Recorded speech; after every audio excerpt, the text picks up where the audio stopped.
Welcome into Duval Daily, presented by GenJag.com. I'm Jordan Lugo. Thank you so much for tuning in here on Friday, May 24th. Hope everybody's ready to have a nice long weekend, holiday weekend. So right now we're talking about the Jaguars 2022 free agent class and how that class absolutely changed this franchise, along with a couple other developments over the last few years. So much maligned franchise, much maligned general manager, Jacksonville Jaguars, Trent Baalke, again, wanted to take a look back this offseason at how they've gotten to the point that they are at right now, which is a team that expects to make the playoffs and compete in the playoffs. How did they get to this point? A big part of that is the 2022 free agent class, first class where Doug Peterson is the head coach, Trent Baalke's second year, first year without he who shall not be named. This free agent class changed the trajectory of the franchise, along with the 2021 draft class and the hiring of Doug Peterson. To me, those have been the three biggest developments with the Jaguars over the last several years. We're going to talk about the 2022 free agent class here today. Really appreciate y'all tuning in. If you enjoy the content, please like, subscribe, hit that notification bell. You can also check out genjag.com/shop. Pick up some new Duval gear. Right now, today only, we have got a little hat sale going on, 40% off all hats with code Duval. That's DUUUVAL, 3 U's. Check it out, genjag.com/shop. You can also become a channel member here on YouTube, help support what we're doing. So, looking at this 2022 free agent class, I think Trent Baalke, the rest of that front office, and the coaching staff absolutely nailed that free agent class. There's some guys that are no longer with the team, right? Arden Key, he is now in Tennessee, but they probably don't make the playoffs that year without him. Like, the margin between making the playoffs and missing the playoffs in 2022 for that Jacksonville Jaguars team, it was razor thin. You're talking about maybe one big play going the other way and the Jaguars don't make the playoffs. And Arden Key was a major positive for them, right? So that was a great signing. 1 year prove-it deal. They weren't able to keep him around long term, but he made a positive impact. Darius Williams was a huge hit over the last couple years. Great outside cornerback in zone scheme. The Jaguars decided to move on, save some money this offseason, and try to get someone who they felt fit more of a man-heavy, press-heavy scheme in Ronald Darby, right? Zay Jones, that was a base hit, in my opinion. Like, he was productive in 2022, if inconsistent at times, certainly. He was a catalyst early in 2023 before his injury. Like, they probably don't beat the Buffalo Bills without Zay Jones. So I think that was a base hit, even though maybe they overpaid him. Maybe he was never really going to be a good number 2 receiver, which I've said. I think he's a number 3. Foley Fatukasi just couldn't stay healthy. So, it is what it is. The Texans were excited to bring him in as soon as the Jaguars released him. So I don't think that was like a bad idea necessarily. It didn't work out. But I want to focus more on the players that are still in Jacksonville from that 2022 free agent class. Because they are like those guys we just talked about, they helped the Jaguars. They did, most of them. They helped the Jaguars make the playoffs in 2022. They helped the Jaguars be competitive in 2023.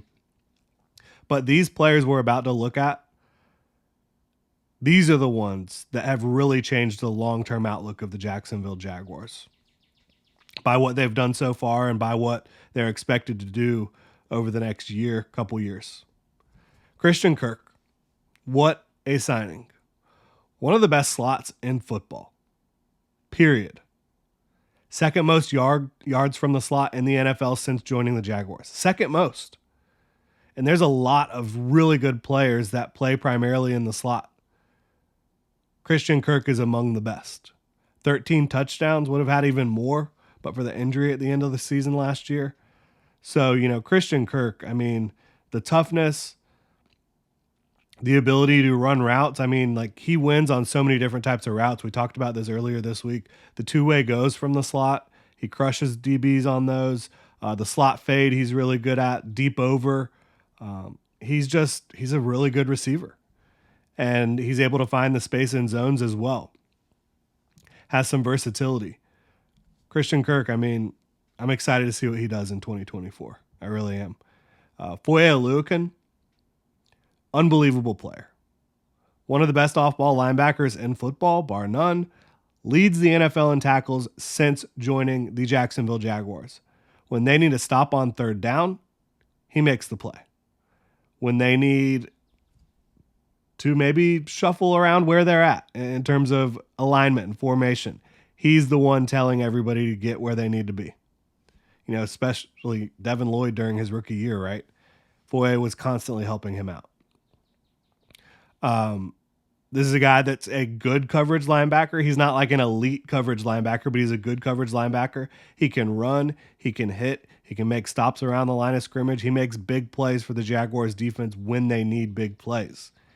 He's also just a leader, not only like in terms of what he does communication-wise on the field, but I will never get over the fact that last offseason, mandatory minicamp, per usual, the vets, they get mandatory minicamp off. Doug Peterson lets them go home. Every vet left that wasn't rehabbing an injury, except for Foye Oluokun. He wanted to stay. He wanted to lead. He wanted to help coach his guys up in his linebacker room. That's special to me.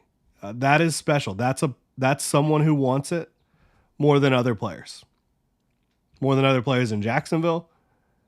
And, you know, more than most players around the league. That is a true leader on top of a great football player.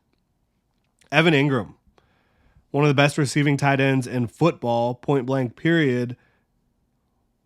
A lot of people coming off his stint in New York were kind of out on Evan Ingram. But for the Jaguars, he's been a yak monster. He has upped his consistency. Dropped a lot of footballs in New York. Has not dropped very many footballs the last couple years. And last year, he had the second most catches by a tight end ever in the history of football. Second most catches by a tight end ever. Now, were they a high depth of target? No, they weren't. Most of them. But he was a chain mover. He was a consistent positive for the Jaguars offense over the last couple years. What a story for Evan Ingram. You know, a former first-round pick, kind of taken to the woodshed by the media in New York, by fans in New York, comes to Jacksonville, rehabs his career. And, you know, it was easy to see that coming. I've talked about it that offseason. Doug Peterson is a tight end whisperer. Evan Ingram is a talented tight end. Of course he was going to have the best seasons of his career in Jacksonville. Then you talk about Brandon Sheriff, who he's still criticized heavily by people in Jacksonville. Not sure why, honestly. He's one of the best pass protecting guards in the NFL. Tied for the fewest pressures allowed among all guards in 2023. 15 pressures. He's been a leader for that offensive line room. The entire offensive line needs to block better in terms of run blocking, right? They need to. And that comes down to want to. It comes down to coaching. It comes down to execution. They've got to do better. But Brandon Sheriff has been the best among them in terms of his consistency as a football player since he joined the Jacksonville Jaguars. He's up there in age, but he is still, you know, at the very top of his game when it comes to protecting the investment, protecting Trevor Lawrence. So I just can't say enough about how these players changed the course of this Jaguars franchise. Without those players here, those specific players, I don't know where they're at right now. Certainly don't think that they'd be coming off 2 winning seasons. And that free agent class, along with the 2021 draft class, Trevor Lawrence, Travis Etienne, Tyson Campbell, Walker Little, Andre Cisco. What a class. And yeah, you had extra picks. You had the top pick in every round. But Balky still nailed that class. He did. You can say, oh, you shouldn't take a running back in the first round. Travis Etienne's been as productive as anyone. And this isn't a show about that 2021 draft class. We'll probably do an individual show for that class. But again, I think without those hits in free agency in 2022, the Jaguars would not be where they are right now. And you can look back at those contracts and say, Balky was right. He was. Did they spend more than anyone else would have on a Christian Kirk, on a Foye Oluokun at the time? Yes, they did. But teams would be lining up to have those types of players right now.